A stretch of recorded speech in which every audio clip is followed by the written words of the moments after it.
물이 없으면 노화가 된다. 장수의 비결은 물을 많이 보충해 주는 것이 될 수 있습니다. 똑똑하게 마시는 법. 오늘은 여러분이 몰랐던 그 물의 비밀에 대해서 이야기해 보겠습니다. 아주 궁금한 물 이야기. 안녕하세요, 서재걸입니다. 여러분 하루에 물을 얼마나 드시나요? 우리가 생각보다 물을 안 먹고 지내는 분들이 굉장히 많습니다. 물만 제대로 마셔도 우리 몸은 더 건강해질 수 있거든요. 우리 주변에 숨을 쉬고 있으면서도 공기가 있어서 너무 좋아, 고마워 하는 거를 우리 못 느끼고 있는 것처럼 물도 당연히 먹어야 되는데 내가 마시지 않으면 그냥 들어오지 않습니다. 의사들 사이에는 이런 얘기가 있어요. 약 먹어서 나았는지 약 먹으려고 물 먹어서 나았는지를 알기가 힘들 정도로 사실 물이 중요하다라고 우리끼리 얘기하고 있거든요. 또 한 가지는 양리학적으로, 학문적으로는 약을 먹을 때 그 물의 양에 따라서 약효 또 그 약의 흡수 속도도 달라질 수 있거든요. 늙는다는 거는 몸속 물이 메말라간다. 이게 진짜 늙는다는 거에 정의가 될 수 있습니다. 우리 태어난 아기들 보면 얼마나 이뻐요. 왜 이쁜지 아세요? 물이 90%예요. 성인은 70%가, 또 노인이 되면 50%가 물. 이렇게 점점점 내가 갖고 있는 물의 양이 줄기 때문에 결국 노화란 몸의 물이 말라가는 것이라고 정의할 수 있고, 반대로 장수의 비결은 물을 많이 보충해 주는 것이 될 수 있습니다. 우리가 혈액의 94%가 물이고요. 뇌 조직도 70% 이상이 물입니다.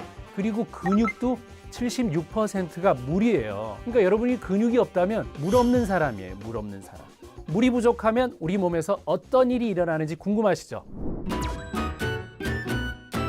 첫 번째, 짜증나고 우울하고 쉽게 피곤하고 나른해집니다. 물이 부족하면 뇌의 에너지 소비를 줄여서 뇌가 잘 견뎌내질 못해요. 그러니까 조그마한 일에도 짜증이 나기가 쉬운 거예요. 두 번째, 호르몬과 면역 체계에 이상이 생겨서 알레르기나 천식이나 변비가 올 수 있습니다. 변비 있는 사람이 첫 번째 해야 될 일이 역시 변이 굳은 거기 때문에 물이 필요하겠죠. 탄수화물하고 물하고 미생물하고 이렇게 구성돼서 나오는 거니까. 그리고 천식도 기관지로 혈액이 공급이 제대로 안 되고 메마르면 이상한 알레르기 반응이 생길 수가 있고, 호르몬 작용도 결국은 물이 부족하면 잘 작용하지 않게 되어 있습니다. 그리고 세 번째는 자가 면역 질환이나 당뇨나 고혈압 같은 것에 또 원인이 될 수가 있습니다. 네 번째는 뇌 손상까지 와서 치매나 파킨슨 병까지 유발할 수 있습니다. 그러니까 결국은 물이 부족하니까 세포 안에 있던 물을 꺼내 쓰다 보니까 세포는 메말라가고 딱딱해지고, 혈액은 수분이 부족하니까 피가 잘 안 흐르겠죠. 그래서 상대적으로 고지혈증 같은 것들도 생길 수가 있는 거죠. 그런 게 드러나지 않으니까 이상하게 만성 피로다, 이유 없이 아프다가 되는 거거든요.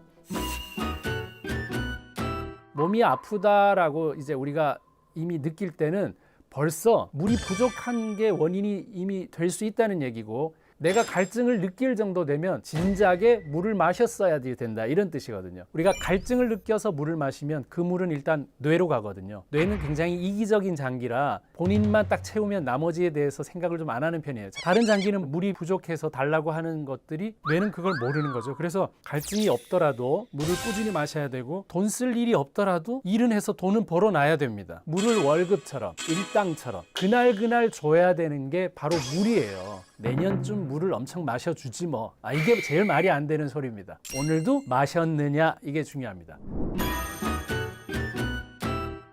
자, 하루에 30cc 곱하기 자기 몸무게 하면은 3, 5, 15니까 1.5리터 정도 먹어야 된다. 뭐 이런 개념으로 생각할 수 있고, 남성들은 70kg 정도 된다고 생각하면 2리터라고 얘기를 할 수가 있어요. 다만 내가 활동하는 거, 내 근육량, 이런 거에 따라서 좀 덜 필요한 사람, 더 필요한 사람도 이제 있다는 얘기죠. 그럼 이제 물이 왜 이렇게 많이 필요한지 궁금하시죠? 우리 몸으로 들어간 물은 하루에 침으로 1리터, 위액은 식사할 때마다 한 1.5리터씩, 뭐 많게는 3리터 정도도 되고요. 인슐린 만드는데도 한 2리터만큼 쓰이거든요. 내 속에 있는 물을 가지고 다른 데 쓰니까 상대적으로 물이 필요한 곳이 또 비는 곳이 생기겠죠. 그러면 그 세포가 또 기능을 못하게 되어 있거든요. 그래서 우리 몸은 점점 물을 아껴 쓰게 됩니다. 소변으로도 안 버리려고 노력하는 경우가 생기게 되는 경우예요. 그러면 내 몸은 물 보유하니까 좋네가 아니라 썩은 물은 나갈 기회를 잃게 되게 되거든요. 그래서 내 몸에서 또 여러 가지 문제를 일으키게 됩니다. 노폐물을 버리는 기회를 꼭 2시간 간격이나 4시간 간격으로 가져야 돼요. 여러분들이 어떻게 물을 마시냐에 따라서 소변 양과 소변 횟수도 결정난다는 걸 꼭 아셔야지 되겠고, 아침에 눈을 떴는데 갈증이 나고 소변 색깔도 노랗다면 자는 동안에 계속 체내에 있는 수분이 부족했다는 증거예요. 보통은 이제 무색으로 나가는 게 기본적인 색깔인데 물양이 부족하기 때문에 노란색을 띈다는 거예요. 수분 부족한 사람이다라는 거에 반증이 될 수 있거든요. 이 소변 하나를 봐도 건강을 예측하고 질병에 대해서 대비할 수 있는 건데 너무 우리가 쉽게 대하지 않았나. 냄새도 원래는 나지 않습니다. 냄새 나는 소변은 대사에 문제가 있어서 문제가 생긴 거 아닌가 하는 걸 의심해 볼 수 있는 거고, 도대체 어떤 소변을 보고 있는지를 확인해 보시는 거는 굉장히 중요한 겁니다. 자, 현대인들의 90%가 만성 탈수 현상에 시달리고 있는데 그 이유가 당신의 몸을 마르게 만드는 바로 커피입니다.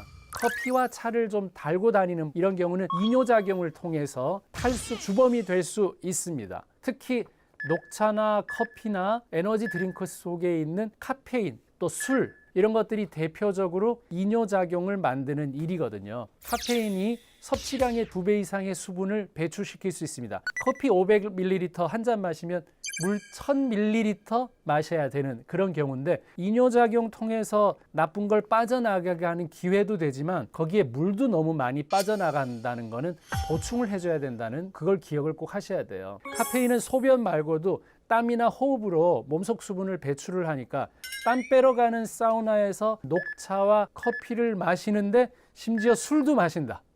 뭐 몸이 개운하네 그러는데 갑자기 황태가 돼서 나오시기 때문에